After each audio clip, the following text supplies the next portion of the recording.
We shall not cease from exploration, and the end of all our exploring will be to arrive where we started and know the place for the first time. Through the unknown remembered gate, when the last of Earth left to discover. Kind of where I want to start off with, I think is, sort of the question that every artist gets asked at one point or another in their life. When was it that you originally started to figure like that art was where you wanted to go with your life? Ooh, good question. It was after I graduated with a psychology degree. Mhm. Um, it hit me because I finished my psychology, spent 4 years, 5 years actually in college in Cal State Long Beach, and when I knew it's kind of a sad moment, but I kind of realized I passed my final for my psychology 400, and my heart hit me. I started crying because I realized that's not what I wanted to study. Oh my gosh. And I called my dad and I told him, "Hey, I did not want to do this. I regret studying psychology for 4 years. I wanted to be an artist." And Oh he's God. like, so long story short, that moment, it was before COVID. I told myself I wanted to somehow figure it out because I said, if I could do this for 4 years, what's another 5 or 6 years into art? So let me figure it out. Mhm. But yeah, it was that moment. It's actually a good question. That really is, I think, the most terrible time to have that realization is after you've fought the fight, got through the finish Yeah. line, and then well, I mean, I guess it's great that you realized then and not like even later, and that now this, you kind of got to jump right into what you wanted to start doing after that. But I think I actually didn't know that about like, the full psychology degree first. Do you think that there's any sort of experience that you gained from studying psychology that kind of you could draw into your art career or that changed, molded you as an artist? Yeah, so get this. I know it sounds silly. Majority of psychology is very empathy or Hmm. under like it's I don't know how you grew up, but and I know in the 90s or for me or I don't want to ask your age, but what is your age? Yeah, are you like older, younger than me? I'm taking the chance you're younger than me. Yeah, younger. Yeah, Okay. 2000s.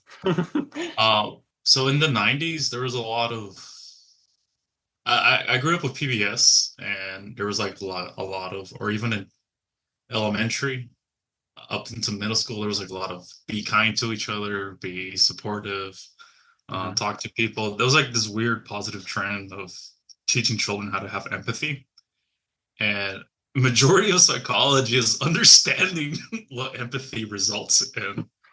And to me, it was funny because you were teaching this to adults. So I don't know how adults were being treated back then before me, but it's basically majority of research of that, and which is where we're getting now is mental anxiety and dealing with negative emotions, or not even negative emotions, learning to deal with emotions and the results of those emotions. That's what majority of psychology is.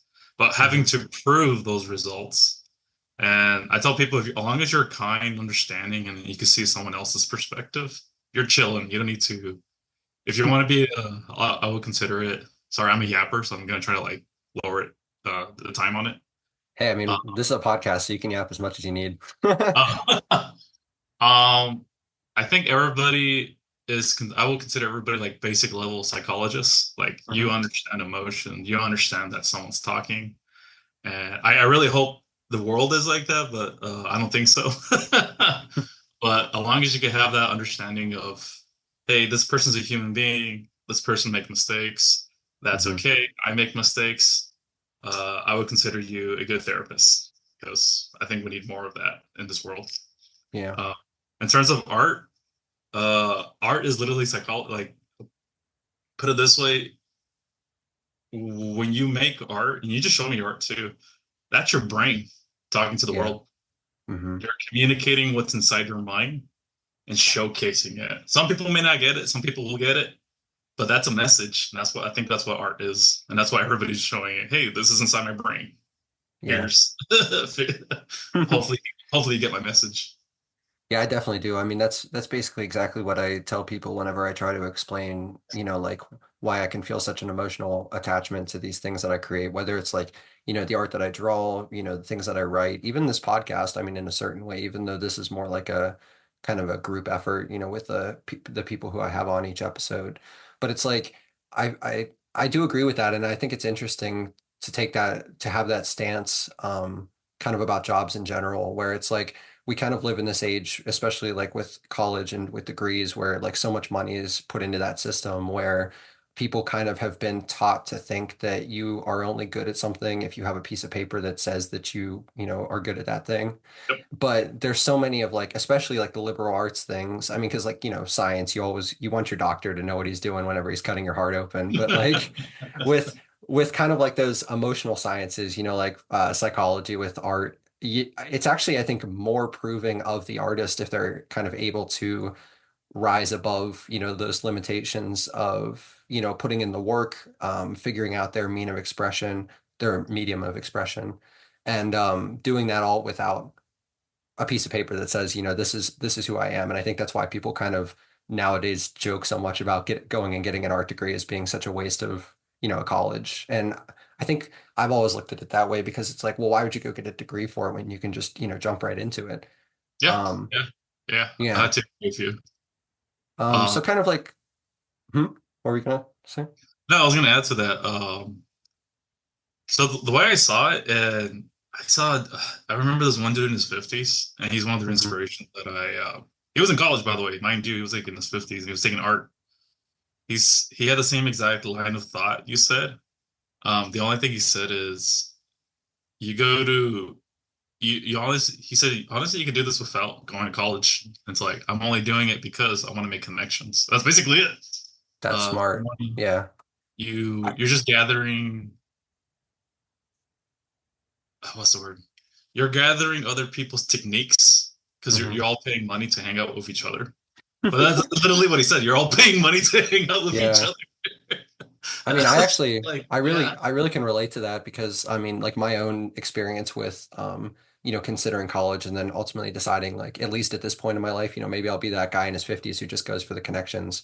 But yeah. like my thinking of it, because I would have gone to like more of like a film school if I would have decided to go to college was, I could go to this film school and get the connections out of it, but then I was kind of like luckily blessed with these people who kind of just were in my life before I made the jump to college, where, those people, and we still work together. And it's just something where I think if you can find the right people beforehand, maybe like you don't even need to make that jump. But yeah, that's something I've always thought about that would be such a cool thing, kind of like that old Greek idea of like the academy of, Mm, whatever it is. Where it's like, you just have this place where people can come together and really just feel open to talk about it. And it doesn't cost like whatever colleges these days where people go to.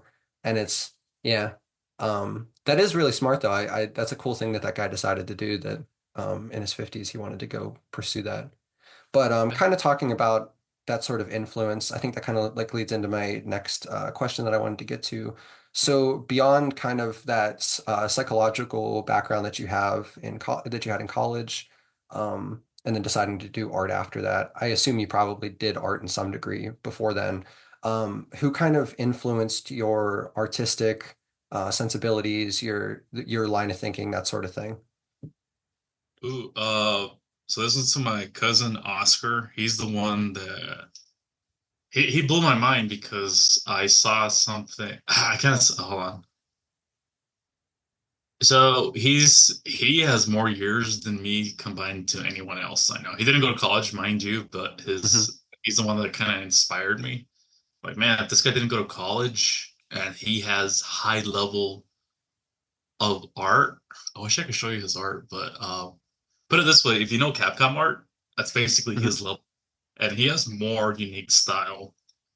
Um, and he's a tattoo artist now, but this dude has been studying since high school.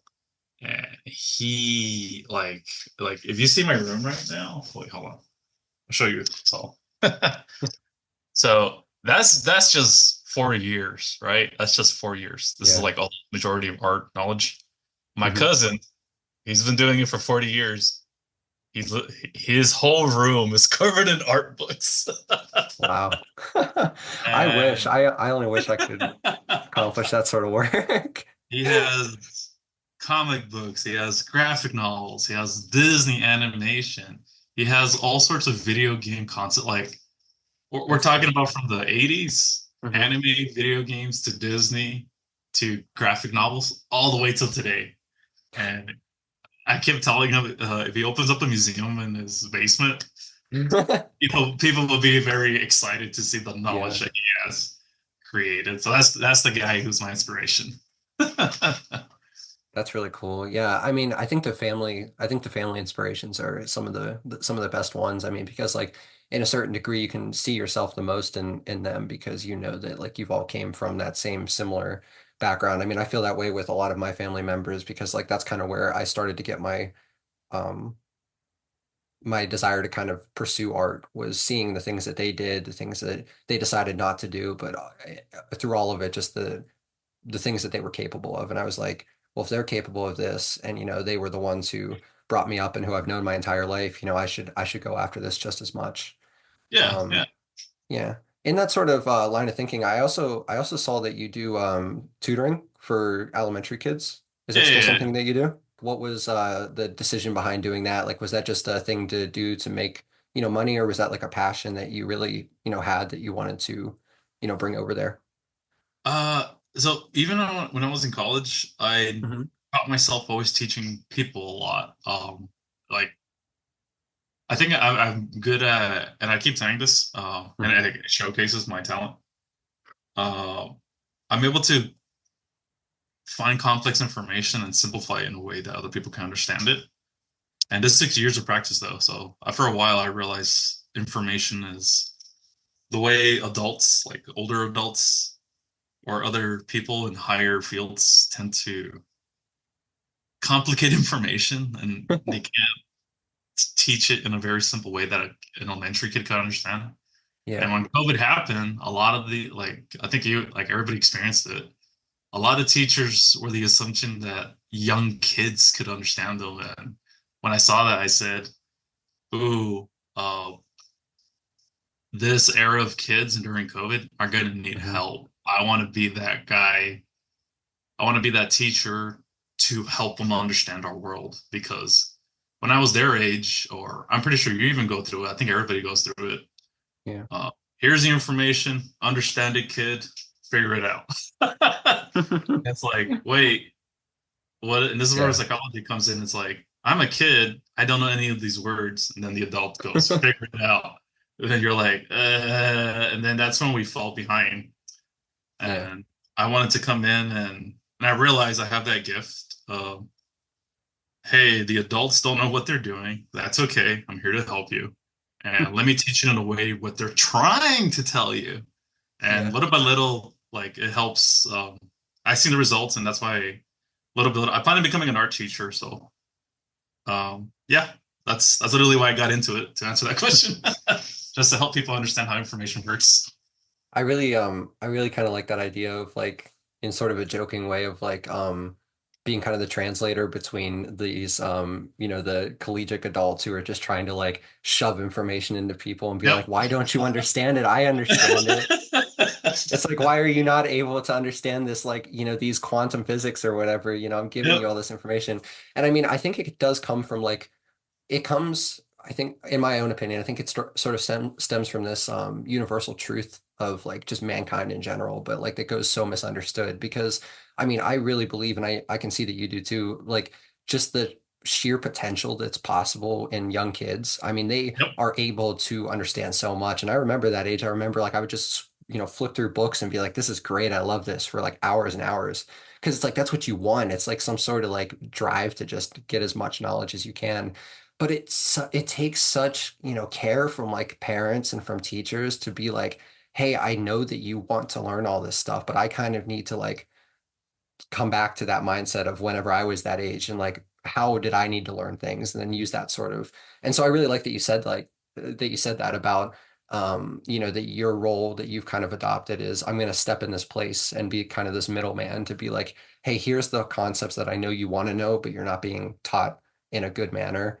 Correct. Um, Yeah, and I mean that's kind of why I went into because we had talked about my children's book that I had written. Like that was kind of my desire with that. And I even wrote it in the preface to the book that I want it to be used as like a tool of communication between parents and teachers and the kids who they're reading it to. Because I think that that's the most important thing when we all think back to our childhood about the books that we read. It was the ones Yep. that somebody read to us, and like those are the ones that have meant the most. And yes, I really love that. Kind of as a big jump over across the chasm, you had told me about your mythical ink poker deck. You had sent that to me. Um, Um, I, hmm? I saw that you liked Adventure Time. I want to recommend you this book.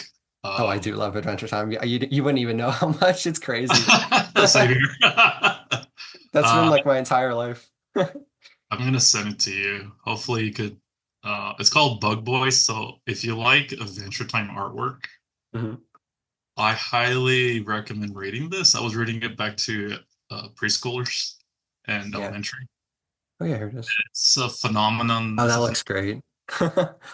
She worked Yeah. on Adventure Time. She was a concept artist. As you Okay. can tell, if you look at the bug boy to the right, that looks like Finn.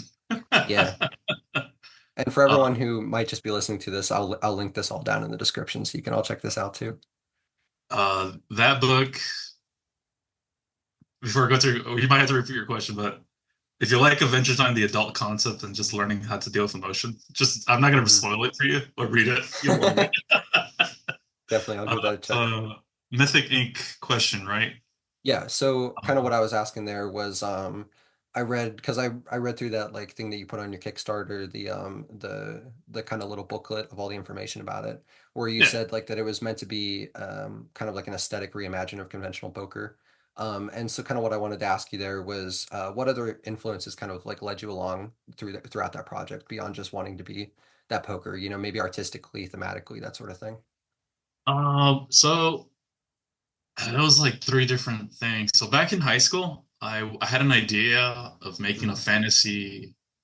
I've always been like pro people. I've never been like much money hungry, Yeah. and it's hard to like have that mentality, um, especially when you have to like get money to survive. I Yeah. wouldn't. I'm pretty sure there's a positive mentality to that. I'm not the right person for that. But that's one of my inspiration where I said I don't want to make a trading card magic based system. I want to make a what's something that everybody can have in their pockets, Mhm. what's something that's affordable, and what's something that's universal. So I said poker cards. So then how can I make an RPG based system on poker cards Mhm. so that everyone could play? Like you don't have to spend 40 or 50, $300 just so you could get into RPG. And I said, well, what if I create a system for what's it called? What if I create like an RPG for poker and everybody could buy poker and then we Mhm. can play with our friends so that way you don't have to invest like, hey, I'm gonna spend 500 to build a sorcerer deck and then figure it out. Uh, that's one of my inspiration. And in terms of the whole fantasy, just JR Token or Dungeons and Dragons, Japanese RPG fantasy, like Mhm. that's all inspired into it, and a little bit of tarot. Not too much. I do plan on doing a tarot in the future, Mhm. but that's basically it. My inspiration for creating that. I did meet a guy who created his own fantasy RPG, and when I met him in person at Lightbox, which is like an art event in here in Pasadena, that's Mhm. happening right now too. But I didn't get to go because it was like way too expensive for me. Um, I met that guy and I literally yelled at him in a good positive way. Dude, I had this vision 30 years ago. You made it happen. And he was selling it for 10 bucks. I didn't know. He was like he was by himself too. It was like one of those weird moments where everybody was ignoring the vendor. Mhm. And I saw the guy and I was like, oh, what's this? And he had the idea that I had in my head, my vision. And I told him, and I bought like two of his packs, which let me see if I can pull it out. Hold on. Sorry about that. Hold on. There it is. So, Oh, that's really cool. I like that. so I got this part, the Mythic Kingdom, which is like I got inspired by him. Hmm. Like, you know what? But he did more of an illustration. I wanted to do more of a. I can't describe it. I wanted to do more of like a tarot card, old school ink to it. Yeah. And when I say RPG based setting, this guy literally he has a website that other people had the same idea as I do, but he did illustrations with like elves. Oh, that's so Oops. cool. Wow. He did one of scale. This is the one, Oh, nice. and so each symbol, which hold on, the Hmm. four symbols of tarot, they all have like a dedicated race or theme to it. Hmm. And then because I saw him do it, I'm like, you know what? If he could do it, then I could do it. And that's what inspired me to like, you know what? If he could do it, I'm gonna do it. And I think that's basically how the art world works. Oh, this guy did it, then I'm gonna do it too. It's like Yeah. it's possible. But Well, that's yeah, really cool. Actually, cool. it's really cool to hear like that. One of the big inspirations behind it, like even whenever it was just kind of like in its infancy as an idea, was that you wanted to make something that was so easily accessible to people because all you would need is like you could get the deck that you made, or you could just I think if I'm understanding you correctly, just like get a copy of the rules and then play with any poker deck that you have. Yep. And I love that. I love that like inclusion of everything because I mean I feel like I'm very much the same way, and that's kind of also where like my struggle has been as an artist is I don't like to monetize things like more than they need to be. So like this podcast, as long as I can do it, for free, I would always want to make it free. I mean, one day maybe I'll put ads in there, but even that, I think I would start to feel a little bad about. And it's like, but at the same time, yeah, I mean, like you have to pay your rent somehow, and that's kind of Yeah, like yeah, the yeah. that's the grand tragedy of being an artist because it's like I want to do this, but I also have to make the money there. But I think that's kind of like even like a cool connection to why you said you wanted to get into teaching kids because it's like you just want to kind of breach that gap. And I'm feeling more and more like as we keep talking, like how similar I feel like to yeah about like just my own influences, my own kind of philosophies and all that stuff. But to kind of continue with the Mythic Ink, I also wanted to ask you about the Kickstarter, kind of like what are some challenges with starting a Kickstarter campaign? And like if someone listening to this has been thinking about doing it themselves, what are things that you could suggest to avoid, to pursue, that sort of thing? Good question. Also, I want to like support you on this one. That relationship with money, I learned over the years because I used to have a very negative relationship with money Hmm. in terms of art because it does put a damper on your drive. So that's one of the key things about Kickstarter, I will say, or any project that you want a public funding. Yeah. Uh, it's gonna be there's always gonna be this weird art and money psych in your brain that if you don't have a good relationship, it will destroy your creativity. Like it will your motivation. Like, oh, I'm doing this for money. It'll put a damper on it. Like, Hmm. oh, something feels like if you feel that feeling wrong, it probably is wrong. You're probably that like, okay, how could you want to solve that creative relationship between art and money and figure it out. But one thing that helped me over the years to like really mend that art and money relationship, Hmm. uh, if people like you and what you're creating, they're willing to spend any amount of money to support you and your Hmm. vision. That means they have faith in you. They like what you create and they want to consume it. In other words, they enjoy what you're putting out. And I think that's what boosted me on Kickstarter. I first off, man, there's so many things I can tell you.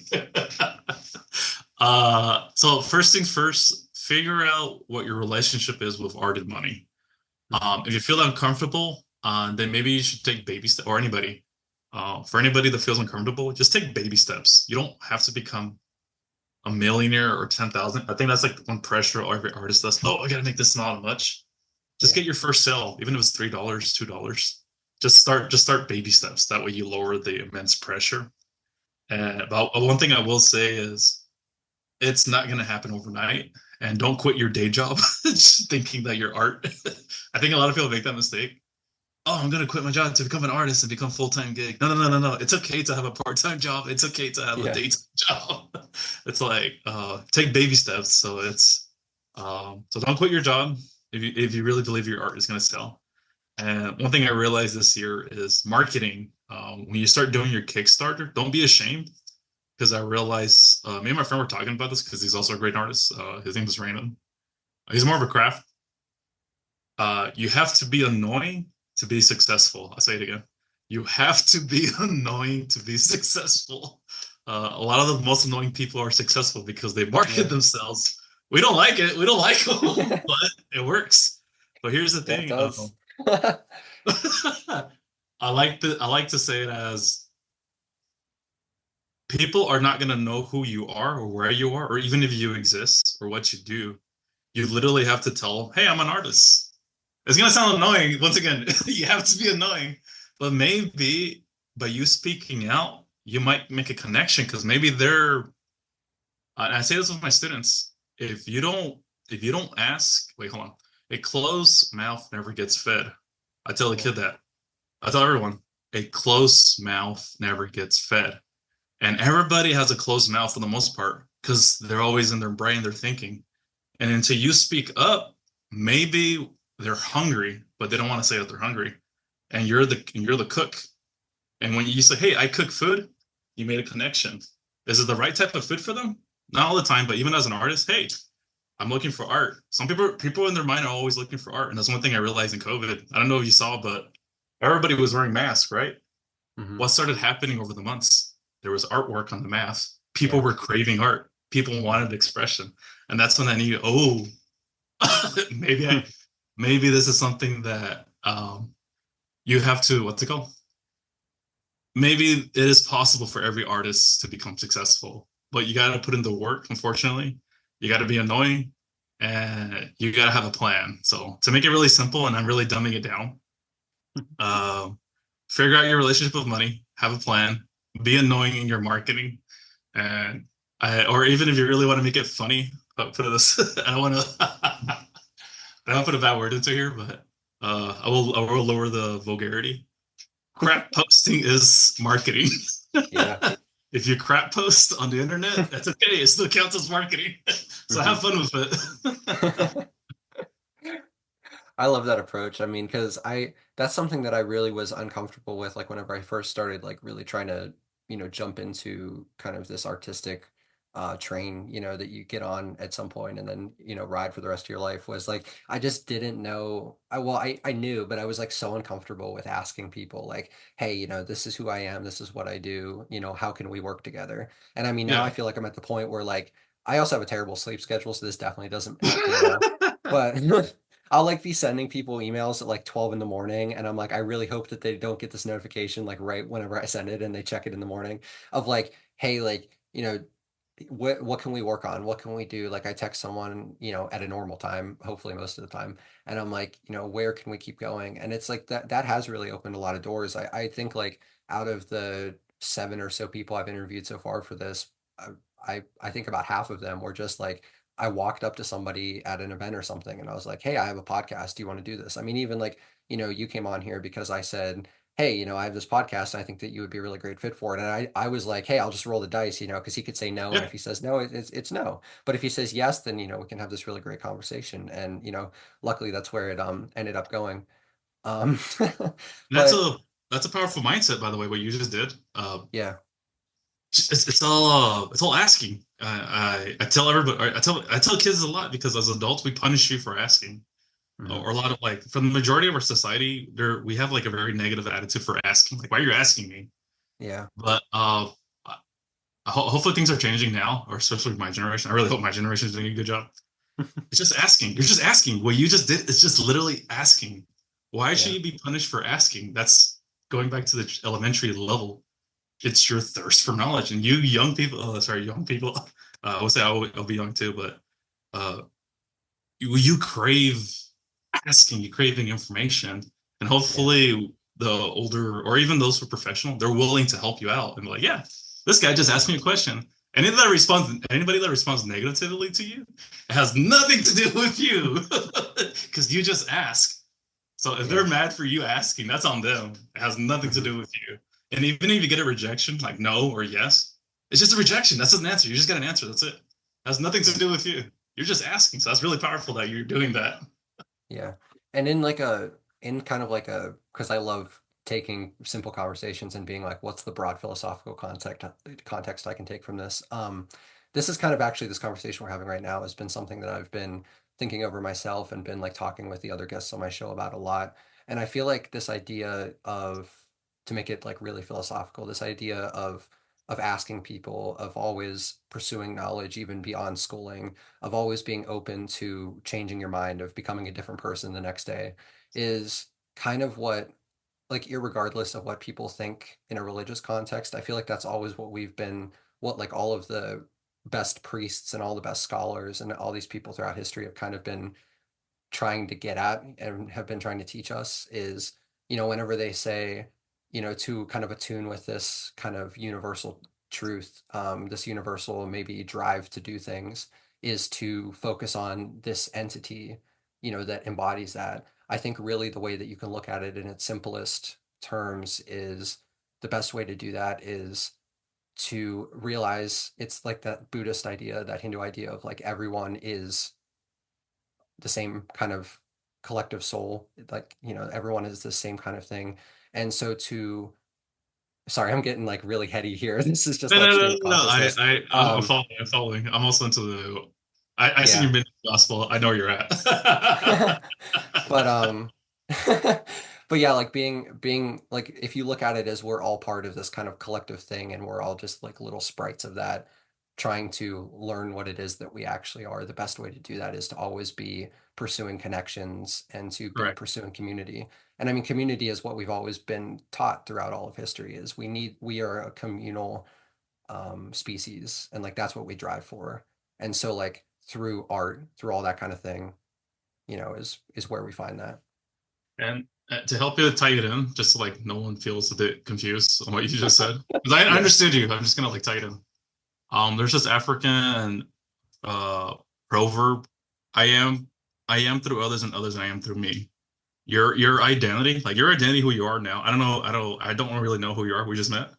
Yeah. But my identity, your identity, is shaped by other people's identity. So your identity is mixed, is been added by others or been taken away by others. Hmm. So who you are now, whether it's by talking to people, reading books, or other art, or I'm saying your art, when put in the context of artists, your art, it's a whole, like you said, community effort that are Hmm. speaking through you. So when I'm speaking to Caleb, I'm probably talking to your dad or your mom. If I'm speaking to Caleb, I'm probably talking to a famous person that you know in the future. You're talking to me, you're probably getting all sorts of like, hey, I think I know this guy, or in this case, since you and I have share the same interests, we're speaking through Adventure Time, so we probably have some identity that we're both Yeah. familiar with, and you're like, hey, I Hmm. really I like this guy because we have similar identities. So I think that's what you're trying to say. So I think I do agree. Uh, we're all speaking through each other, and once we get to understand each other, we're like, oh, there's someone in the back of our mind who are talking to each other. So it's pretty cool what you just said. Like it really is Yeah. a community effort. And I mean, that's kind of like, I mean, even to draw back to the beginning, that's like sort of the psychological backing of this is, we all are, I mean, we are who we are, but we are who we are because of the people who came before us, and the people who, in some cases, we were, willing to ask, hey, how can I help you? How can you help me? That sort of thing. And I think it's funny actually, because this is sort of like one of those little synchronistic things. I just finished writing a Substack earlier, and I jokingly added a Beatles lyric as like the intro and as the introduction to it, because I thought it would be kind of funny in tandem to what I was writing about. And it's from I Am the Walrus, and it made me think of that whenever you said about that African proverb. And it's I am me and you are me and we are all together, I think is what it Together, is. Jonathan. Yeah. One of my favorite songs as well. I'm the Wars. It's pretty cool. Well, Yeah. yeah. Well, I definitely want to get you back on this podcast again. I mean, because even this, I need to really pay for a better Zoom subscription here. Um, but I don't want to get us kicked off halfway through the conversation. Oh yeah, So yeah, yeah, yeah, yeah. yeah, definitely. Thank you again, Christopher, for coming on this episode. I had actually had so much fun in this. I looked at my clock and I was like, 5 minutes left. What are you talking about? I just asked him like two questions because It's all I good. still have yeah, I still have a couple more here. So yeah, we definitely need to get back on here, catch up again. But so for everyone at home, there was a lot of stuff happening in this episode, that if you were listening to it, just audio wise, that you might be kind of a little bit confused as to what we were doing. So I'm going to be adding all that stuff at the in the description, whether you're watching on Spotify or whatever. But thank you again, Christopher, for coming on here, and everybody go and check out his Wizard Illustrator and also his poker deck. Cool. Thank you, Caleb. And everybody else continue supporting Caleb, please. This guy's amazing. I can already tell. Buy my books, guys. Thank you, everyone, for listening to this week's episode. I know I say this every week, and I know that I say this every week, but this was one of my favorite episodes to record. Before going into the interview with Chris, I was sort of in a bad kind of way, in a bad mood, and just talking to him instantly lifted up my spirits, just made me feel a lot better. Sorry about my voice. I'm a little bit sick when I'm recording this. But I loved getting to talk to him. He's a great guy, and we have some interesting things cooking up in the background. So hopefully you guys stick around to see what we do, and hopefully we get to do another episode. Hopefully it's a little bit longer than this one was. Maybe by next time I get him on the show, I'll have a bit of a budget for a better Zoom subscription.